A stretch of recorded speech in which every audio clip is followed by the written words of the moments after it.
नमस्कार, माझे नाव दक्ष अंगणकर. शिवतीर्थ मित्रमंडळाकडून हे किल्ला बांधण्यासाठी अनेक लहान मुळे त्याचबरोबर सर्व 15 वर्ष खालील आहेत. तर मी तुम्हाला आता रायगडाची माहिती सांगतो. रायगड हा महाराजांनी 1656 साली बनवला. 2025 मागील ह्या रायगडाला 369 वर्ष झाली आहेत आणि या रायगडावर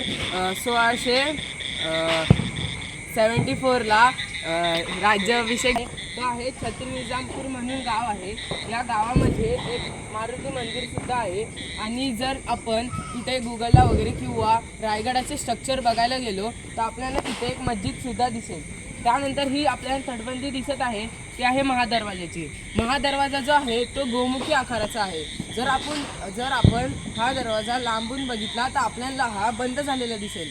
परंतु जर आपण इथे 90 अंशावर जर हा इथे उभं राहून 90 अंशावर हा आपण इथे उभा राहून बघितला तर आपल्याला इथे दरवाजा दिसेल.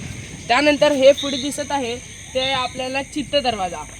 चित्त दरवाजा पुढेच आहे जिजामातेची समाधी. ही जिजामातेची समाधी ही एक पाचाड नावाच्या गावामध्ये आहे.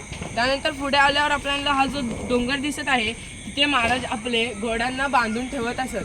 कारण की घोड्यांना गडावर चढायला अडचण यायची, त्यामुळे महाराज आपले घोडे खाली बांधून ठेवत असत. हा जो आपल्याला दिसत आहे हा आहे हिरकणी बुरुज. हिरकणी बुरुजाची गोष्ट सर्वांनाच माहिती आहे की एक हिरकणी नावाची गवळण होती ती आपल्या बाळाच्या काळजीपोटी या बुरुजावरून खाली उतरली होती. त्यानंतर पुढे आपल्याला दिसत आहे हे आत्ताच्या जगातील रोपवे बांधले आहे. ह्या रोपवेतून जर आपण गडावर चढायला गेलो तर आपल्याला 4 मिनिटं 36 सेकंदला लागतात.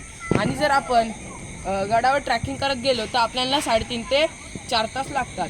पुढे आल्यावर आपल्याला इथे दिसत आहे ते कृष्णवंत तीर्थाच्या वरतीच आहे महादेवाचे मंदिर. त्याच्यावरतीच आपल्याला राजवाडा परिसर दिसत आहे. या राजवाडा परिसरामध्ये अष्टप्रधानाचे वाडे, मेना दरवाजा, नगाखाना, त्याचबरोबर राणी महलसुद्धा आहे. महाराजांच्या एकूण 8 राण्या होत्या. त्या राण्यांपैकी 6 राण्यांचे महादरवाजे इथे आहे. त्यानंतर आपल्याला पुढे आल्यावर ही जी तटबंदी दिसत आहे ती आहे वाघ दरवाजाची. वाघ दरवाजाच्या खाली आपल्याला दारू कोठार दिसत आहे. त्याच्यावरती आपल्याला 12 टाक्या दिसत आहेत. त्यानंतर इकडे आलो आपल्याला की हा जो आहे तो आहे भवानी टोक. भवानी टोकाच्या खालीच जर आपण बघितलं तर भवानी मातेचं मंदिरसुद्धा आहे. तर आपण इकडे आलो तर हे दिसत आहे आपल्याला परदेशी पाहुणे निवास. परदेशी पाहुणे निवासांसाठी महाराजांनी इथे एक तलावसुद्धा बांधून दिला आहे. त्या पाहुणे निवासांसाठी पाण्याची कमतरता नाही होण्यासाठी महाराजांनी हा इथे तलाव बांधला. पुढे आल्यावर आपल्याला दिसत आहे ते म्हणजेच घरटा. घरटाच्या पुढे गेल्यावर आपल्याला दिसेल इथे एक जगदीश्वराचे मंदिरसुद्धा आहे. जगदीश्वराच्या मंदिराच्या पुढे छत्रपती शिवाजी महाराजांची समाधी आहे. त्याच्यानंतर पुढे छत्रपती शिवाजी महाराजांचे जो लाडका कुत्रा होता त्याची समाधी आहे. त्या कुत्र्याचे नाव वाघे आहे. पुढे आल्यावर आपल्याला इथे कोळीण तलाव दिसेल.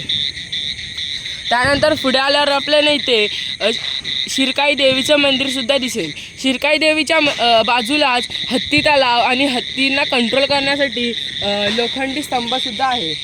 पुढे आल्यावर आपल्याला इथे दिसत आहे ते म्हणजे टकमक टोक.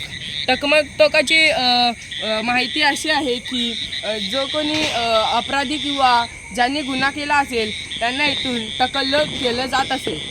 नंतर पुढे आल्यावर आपल्याला इथे जे दिसत आहे ते आहे बाजारपेठ. ह्या बाजारपेठांतून जो रस्ता जातो त्याला राजमार्ग असे म्हणतात. नंतर आपल्याला इकडे आल्यावर आपल्याला जे दिसत आहे ते आहे धान्य कोठार आणि धर्मशाळा आणि धान्य कोठारच्या मध्ये आहे ते आहे हनुमान टाक्या. धन्यवाद.